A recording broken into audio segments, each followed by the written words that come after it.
Subscribe कीजिए हमारे channel को। सब्सक्राइब करने के लिए लाल सब्सक्राइब बटन को दबाइए और उसे दबाने के बाद बेल आइकन के बटन को दबाइए ताकि आने वाले नए वीडियोज के अपडेट्स आपको रेगुलरली मिलती रहे।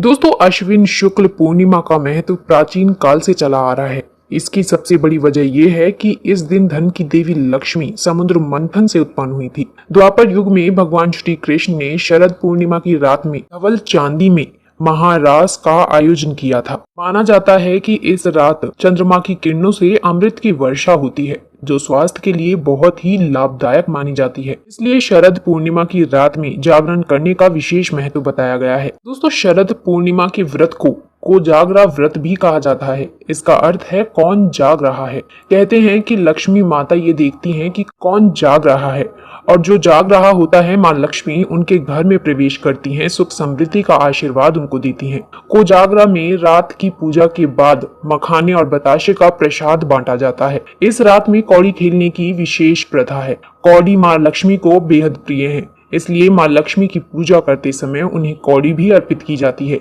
इसके पीछे की वजह यह है कि कौड़ी समुद्र से उत्पन्न होने के कारण देवी लक्ष्मी का भाई माना जाता है।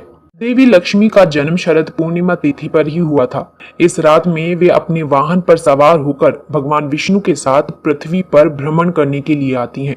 शरद पूर्णिमा की रात में चंद्रमा 16 कलाओं में चमकता है और पूरी रात अपनी धवल चांदनी से पृथ्वी को रोशन करके रखता है। मान्यता है कि शरद पूर्णिमा की रात में चंद्रमा की शीतल चांदनी के साथ ही आसमान से अमृत वर्षा होती है। इसीलिए इस दिन खीर बनाकर रात में उसे चांदनी में रखना बेहद शुभ माना जाता है। साथ ही मिट्टी के कलश या कर्मे में पानी भरकर छत पर रखते हैं और अगले दिन आरोग्य प्राप्ति की कामना के साथ इस जल से स्नान करना बेहद शुभ होता है। दोस्तों, अब जानते हैं कि इस दिन आपको कौन से काम करने से बचना चाहिए। दोस्तों, शरद पूर्णिमा का दिवाली की तरह ही विशेष महत्व बताया गया है। इस दिन देवी लक्ष्मी समुद्र से प्रकट हुई थी और भगवान विष्णु को पति रूप में स्वीकार किया था। इसलिए मां लक्ष्मी की श्री हरि के साथ पूजा की जाती है।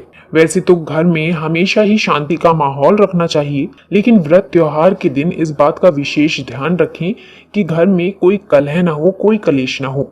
पति पत्नी को लड़ाई झगड़े और विवाद करने से बचना चाहिए। साथ मिलकर पूजा करनी चाहिए। इस दिन अपने विचारों को दूषित होने से बचाना चाहिए। मन में कोई भी गलत या दूषित विचार नहीं लाना चाहिए। नकारात्मकता अपने मन में ना लाएं।